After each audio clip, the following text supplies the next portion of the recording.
Hello everyone, welcome to back my channel.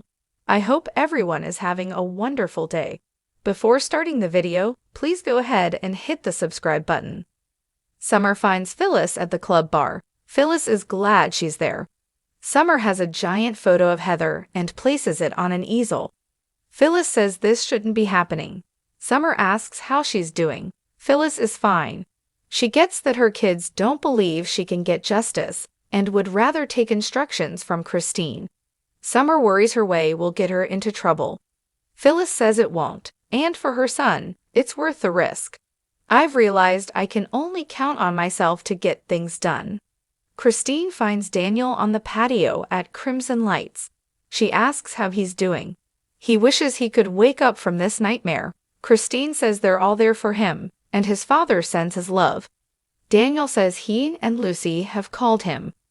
He promised his daughter they'd have another celebration of life for her mom when she comes home. Christine vows to fight like hell to prove he's innocent. Daniel wants more than that. He wants justice. Christine says Heather will have justice and so will he. She'll see to it.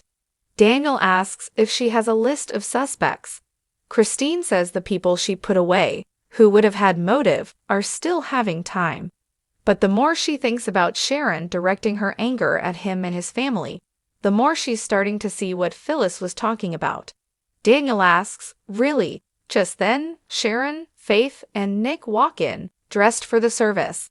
Christine tells Daniel the facts are compelling.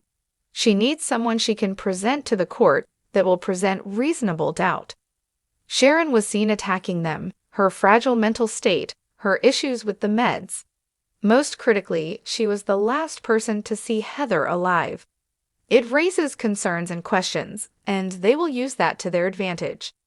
Inside, Faith tells Nick that she texted Lucy. They debate whether she should be there right now. Faith worries about her not getting to say goodbye to her mother. What do you think, Mom? Sharon is distracted and doesn't hear her. Nick asks if she's okay. She says she's not, and she wishes she didn't have to go to this service. Faith tells her she shouldn't go if she doesn't want to. Sharon just wishes none of this had happened. It's all so sad. She's felt sad for too long. Nick thinks it's understandable she's feeling overwhelmed. He doesn't think she should go either. Sharon says she has to go. The grief and sadness over Cassie has taken over. Maybe this will help me let go. At the club, Summer talks to Phyllis about her vendetta. Phyllis argues it's justice.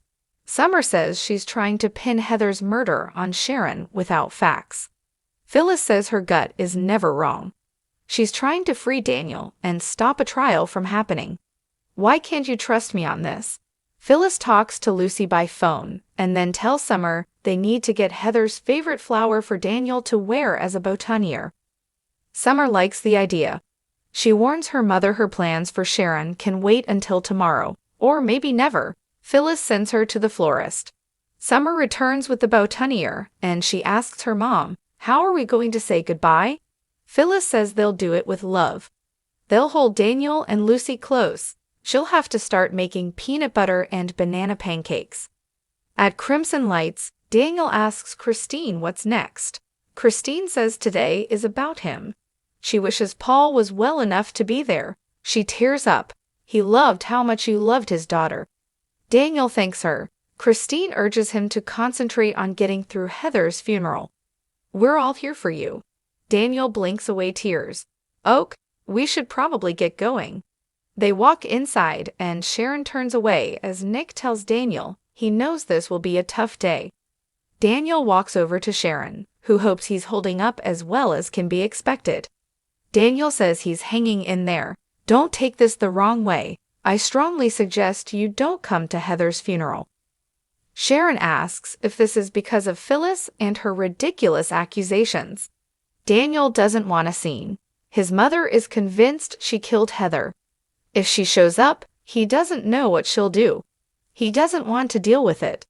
Sharon can handle Phyllis and wants to say goodbye to Heather. It's the right thing to do. Daniel sighs, I guess that depends where you're sitting. Nick asks, everything all right here? Sharon says she was just telling Daniel how much it means to say goodbye to Heather. She walks off. Nick offers to take Sharon home.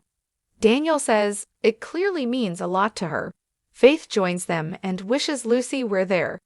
Daniel says it's better for her to be away when her father is accused of her mother's murder. At the club, Phyllis tells Heather's photo, "I promise you that I will get justice for you and my granddaughter and my son."